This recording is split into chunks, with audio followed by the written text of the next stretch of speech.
전도서 1장 6절에서 11절까지입니다. 전도서 1장 6절로 11절까지 찍습니다.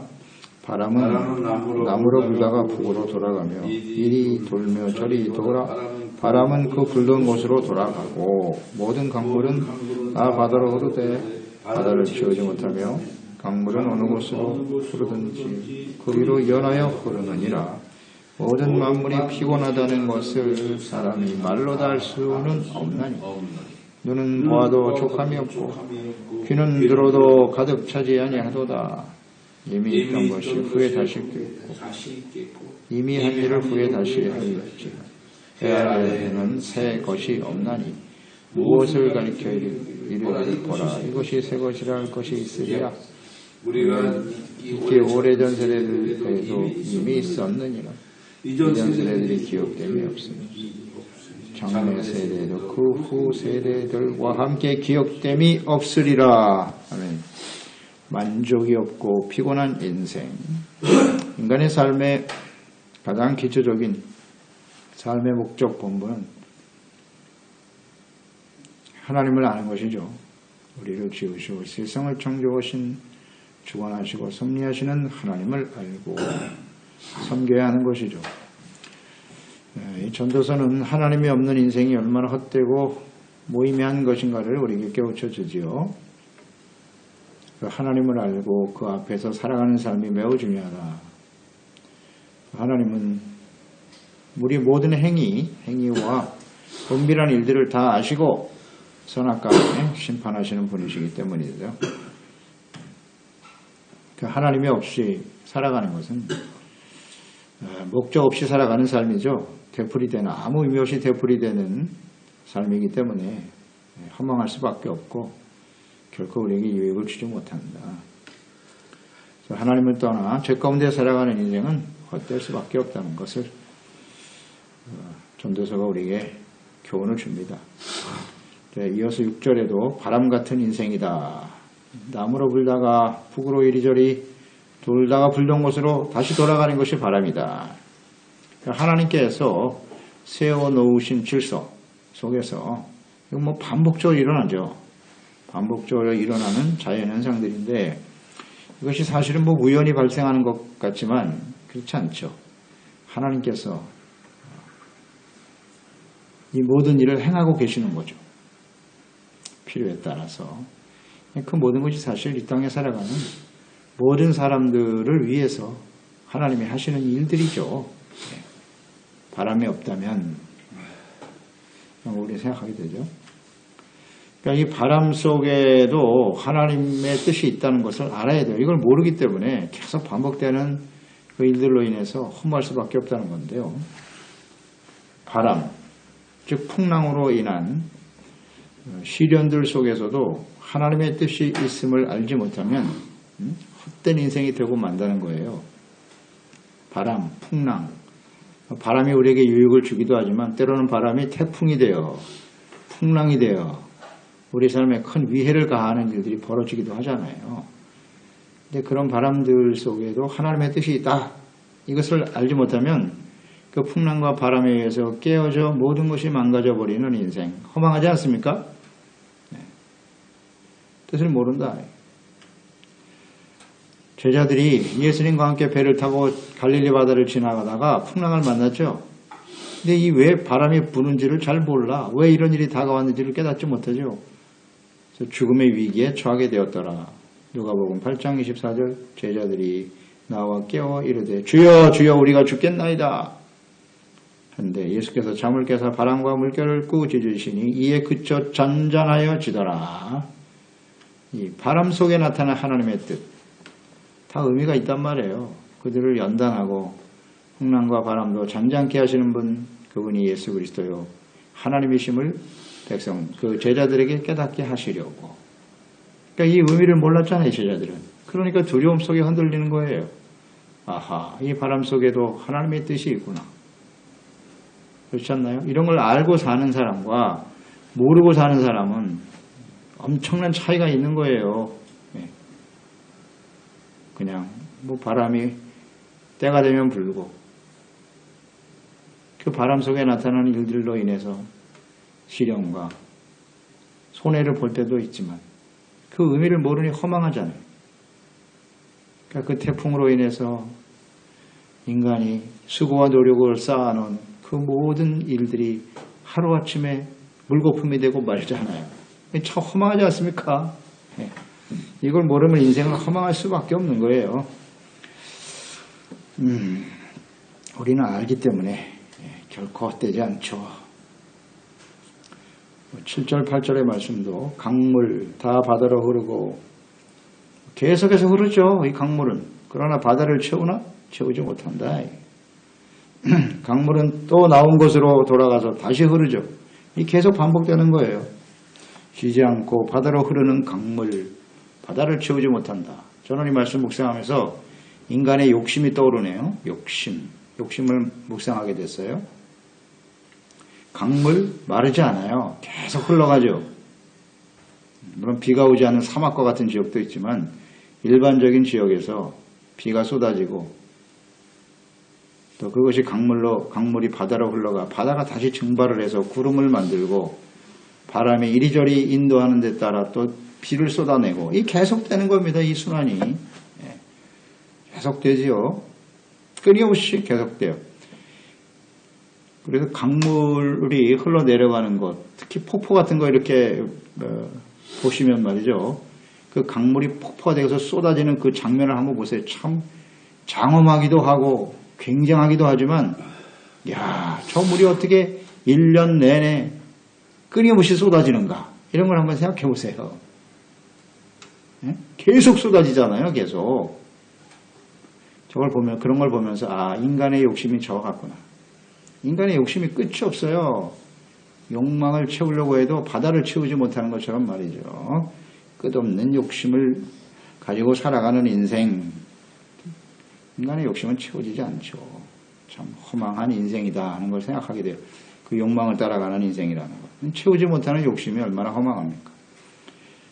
또 이것을 모든 만물이 피곤하다 이렇게 기록했네요. 피곤하다. 그러니까 쉼 없이 흐르는 강물과 자연현상들 계속되잖아요. 반복되는 자연현상들 피곤할 정도로 계속되는 인간의 욕망. 이 욕망이 또 쉬지 않아요. 인간의 욕망은 끝이 없어요. 그래서 눈은 보아도 족함이 없고 안목의 정욕이죠. 또 귀는 들어도 가득 차지 아니하도다. 더 좋은 것을 보고 얻으려고 하는 욕망. 이 안목의 정욕은 계속됩니다. 또 귀는 들어도 차지 않는다. 우리는 귀로써 사람들로부터 칭찬의 소리를 듣기를 원하고 자신을 영광스럽게 하는 자기를 만족하게 하고 기분 좋게 하는 소리를 듣기를 원하죠. 거기에 갈급한 사람들이에요. 갈급한 사람. 그러나 뭐 칭찬의 소리만 들려오는 비방의 소리, 마음을 상하게 하는 소리들이 훨씬 더 많죠. 그래서 참 허망한 거예요. 그런 걸 듣기를 원하지만 그렇지 못한. 그러니까 이런 인간의 끝없는 욕망은 결국 죄를 낳을 수밖에 없는 것이고 죽음으로 끝나는 허망한 것일 뿐이다.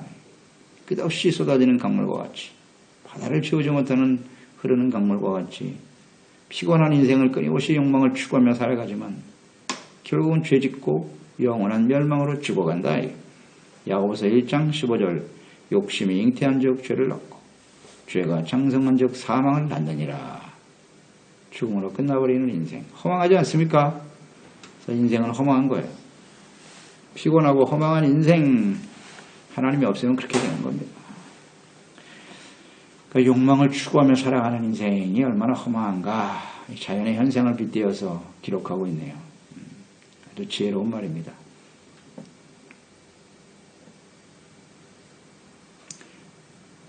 그래서 모든 만물이 하나님께서 주관하심을 아는 성도는 이렇게 욕망을 쫓아서 피곤하게 살아가다가 죽음에 이르는 헛된 인생이 아니라는 거죠. 과거엔 그렇게 살았으나 하나님을 아는 사람은 이제 바뀌죠. 그래서 영원한 생명을 주시는 하나님으로 하나님의 은혜죠. 은혜로 인하여 모든 일에 감사하고 만족하면서 살아가는 사람들. 잘 한번 묵상해 보세요. 우리 인생이 욕망을 쫓아 허망한 삶을 살아가고 있는지 매 순간순간마다 하나님을 인식하고 비바람이 불어도 그 속에 하나님의 뜻을 깨닫고 하나님께 감사하며 찬양하며 살아가고 있는지 둘 중에 하나죠. 우리가 그리스도인으로 하나님의 자녀로 살고 있으면서도 왜 인생이 이렇게 허망하냐. 내가 원하는 건 하나 되는 건 없고 이게 참 인생 허망하잖아요. 피곤하기만 해 인생이. 이런 사람도 많을걸요. 교회 안에서도. 전도서는 우리에게 참 지혜를 주는 겁니다. 허망한 것을 쫓아 사는 인생이 아니라 감사 찬양해야죠. 순간순간마다. 햇빛을 찬양하고 감사하고 부는 바람으로 인해서 감사하고 찬양하고 이 모든 만물을 보면서 하나님을 볼 수 있는 사람들이잖아요. 감사하고 찬양해야지. 자, 한번 묵상해 보세요. 우리는 어떤 모습으로 살아가고 있는지. 9절로 10절이죠. 해 아래 새 것은 없다. 이게 또 우리를 허망하게 만들죠. 이미 있었던 일들이 후에 다시 있겠고 이미 한 일을 후에 또 다시 하고 있다. 끝없는 욕망을 쫓아 살아가는 사람들은요. 언제나 새로운 것을 원해요. 새로운 것, 지금보다 더 나은, 좀 더 새로운 무엇이 없을까? 그냥 무엇인가 경험해보지 못한 새로운 일들을 끊임없이 추구하며 살아간단 말이죠. 그러나 새 것은 없다는 거죠. 그거 과거에 있었고 모든 사람들이 누리며 살았던 것이고 그 결과는 허망으로 끝나버리는 것들이다. 새 것은 없다 해야 돼. 이것을 다시 한번 가르쳐주고 있어요. 그러니까 우리가 새 것을 추구하며 얻었다고 기뻐할지 모르겠지만 그 기쁨과 감격은 곧 일상이 되어버리고 말아요. 그렇죠? 그 새 것에 대한 감격과 기쁨이 얼마나 가겠습니까? 그것은 얼마 지나지 않아서 지루함과 허무감을 느끼게 된다. 이 글을 기록한 사람이 솔로몬 아닙니까? 솔로몬은 부와 영광을 다 누려본 사람이에요. 끊임없이 새 것을 추구하고서 지식도 새로운 지식을 위해서 끊임없이 애썼던 사람이 바로 솔로몬이죠. 여자도 1000명이나 거느려 봤어요. 사람들 여자를 1000명이나 바꿔보면 새 여자. 늘 새로운 걸 추구해봤으나 그것이 다 허무하더라. 그거 얼마 지나져서 또 일상이 돼요. 지루해버려요. 이게 인간의 욕망이. 끊임없이 새 것을 추구하지만 새 것은 없다. 과거에 행한 일을 후에도 다시 하고 있다. 우리가 성경을 통해서 역사 아니겠습니까? 성경을 통해서 과거에 행한 일과 또 오늘도 우리가 계속하고 있는 것이 뭐냐면 후회도 할 일이고 그게 바로 죄입니다. 죄. 하나님을 떠나버린 인생들은 죄를 짓고 살아갈 수밖에 없는 사람들인데 이게 계속 반복되고 있어요. 죄 때문에 하나님의 심판이 또 임하고 이게 반복되지 않습니까? 수천 년 전에 지은 죄를 오늘날도 동일하게 행하고 있어요.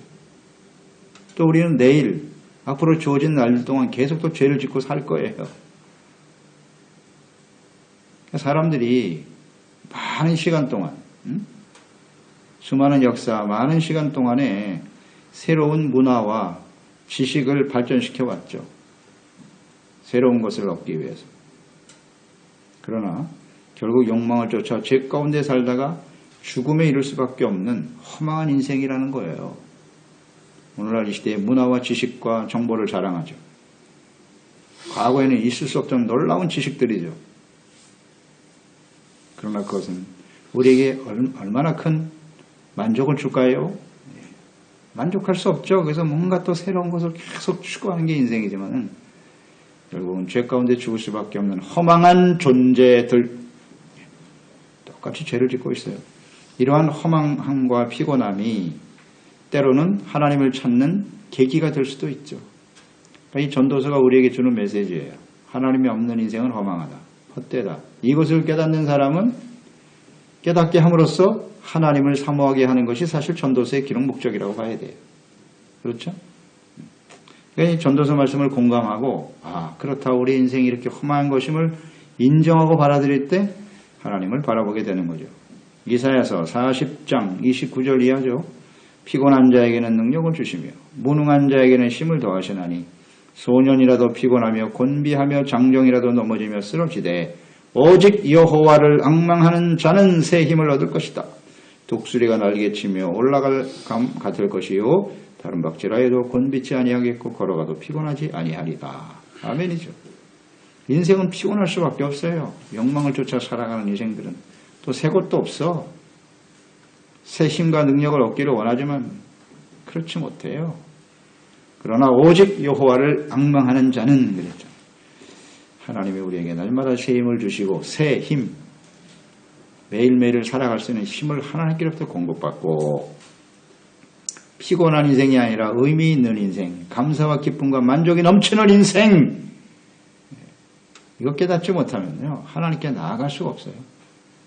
여호와를 앙망하는 사람이 되어야 된다. 또 오직 예수님 안에 있을 때 사람들은 새로운 피조물이 되어 허무함과 피곤함을 떨쳐버릴 수 있다는 거죠. 고린도후서 5장 17절 그런즉 누구든지 그리스도 안에 있으면 새로운 피조물이다. 새롭다. 해 아래 새 것이 없는데 예수님 안에 하나님 안에는 새로워진다. 이전 것은 지나갔으니 보라 새 것이 되었도다. 예수 그리스도 안에서 우리는 새 사람을 입는 거예요. 날마다 옛사람을 벗어버리고 그리스도 안에서 새 사람을 옷 입고, 이것이 그리스도인의 인생이에요. 하나님을 아는 사람들이라고요. 매일매일이 새로운 것. 하나님의 뜻대로 하나님 나라의 소망을 바라보면서 살아가는 것, 이것이 얼마나 소중한 인생인가. 전도서를 잘 묵상하면 하나님을 찾을 수밖에 없어요. 그것이 얼마나 가치 있고 의미 있는 인생인가를 깨닫게 되는 거예요. 진정한 감사가 넘치게 될 것임에 있다. 우리가 예수님 안에서 새 사람이 되었다는 건 얼마나 감사한지. 그런데 아직도 그리스도 안에 있다고 하면서 허망함, 무의미한 인생을 살고 있나요? 그것은 진정한 그리스도인이 아니에요. 새로운 건 예수님 안에만 있어요. 하나님과 함께 있을 때. 하나님을 낭만하는 자에게만 새로운 것이 주어지는 인생이 된다. 아주 분명하죠. 11절에 세월이 흘러가면 이전 세대의 사람들과 일들을 기억하지 못한다는 거예요. 참 지혜로운 말이네요. 끝없는 욕망을 따라 많은 재물을 얻고 명예를 위한 삶을 살았다고 하지만 곧 잊혀져 버리고 말아요. 한 세대가 끝나고 나면 바로 잊혀져요. 그렇지 않습니까? 그러니까 이렇게 잊혀져 버린 일들을 위해서 했으며 살아가는 일이 얼마나 허망하냐. 기억해주는 사람은 없습니다. 아무도 기억해주지 않아요. 자기 나름대로 뭐 의미 있고 성공적인 인생을 살았다고 할지 모르겠으나 한 세대가 지나고 나면 다 잊혀지는 겁니다. 이게 참 허망하죠. 그러니까 허망해요. 근데 이 잊혀진다고 하는 것이 세속적인 욕망을 따라 살아가는 삶이 잊혀지는 것도 있지만 정말 안타까운 것은 하나님과 함께 살아온 삶, 그것도 한 세대가 지나면 잊혀져 버린다는 거예요. 이게 참 안타까운 일이죠. 안타까운 일이에요. 그런 면에서 어떻게 보면 쉽게 잊어지는 그 사람들의 그 속성이나 뜻을 잘 이해하고 정말 정신을 차려야 돼요. 여호수아 시대에 황금세대 아닙니까? 믿음의 황금세대 이스라엘 역사예요. 여호수아 시대처럼 믿음이 좋은 세대가 없었어요. 근데 여호수아가 죽고 나니까 뭐 그렇게 쉽게 잊혀지나? 바로 사사시대가 오고 말잖아요.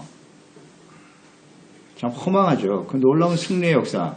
여리고성을 무너뜨리고 해와 달을 멈추면서 대적들을 물리치며 승리했던 그 모든 승리의 기억들이 한순간에 잊혀지더라는 거 아니에요.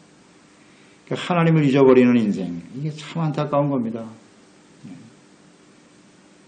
이걸 정말 조심해야 돼요. 따라서 우리는 허망하게 사라져버릴 이 땅에서의 삶에 너무 집착하지 말고 영원한 하나님을 알고 그분의 뜻대로 살아가는 일을 힘써야 하는 거예요. 힘써야 하는 것입니다. 헛된 일에 마음 빼앗기지 말고 잊혀버릴 일들에. 베드로전서 1장 24절 25절 말씀을 묵상하게 되네요. 그러므로 모든 육체는 불과 같고 그 모든 영광은 풀의 꽃과 같으니 풀은 마르고 꽃은 떨어지되 오직 주의 말씀은 세세토록 있도다 하였으니 너에게 전한 복음이 곧 이 말씀이니라. 아멘입니다. 떨어져 버릴, 시들고 말라버리고 떨어져 버릴 풀과 꽃 같은 인생에 집착하지 말고, 참 허망하잖아요. 잊혀져 버릴, 오직 주의 말씀을 붙들고 살아가는 지혜로운 종들이 되어야 하겠습니다. 그렇습니다. 하나님 아버지, 오늘도 주님의 말씀, 전도서 말씀 묵상하면서 하나님이 없이 살아가는 인생이 얼마나 허망한 것인가, 피곤하고 또 욕망을 쫓아 살아가기 위해서 정말 애쓰고 피곤한 인생을 살아가는데요. 날마다 또 새로운 것들을 추구하면서 애쓰며 살아가는데요. 해 아래 새 것은 없습니다. 반복되는 끊임없는 생활 속에서 욕망을 추구하면서 매일같이 수고하지만 절대로 채워지지 않죠.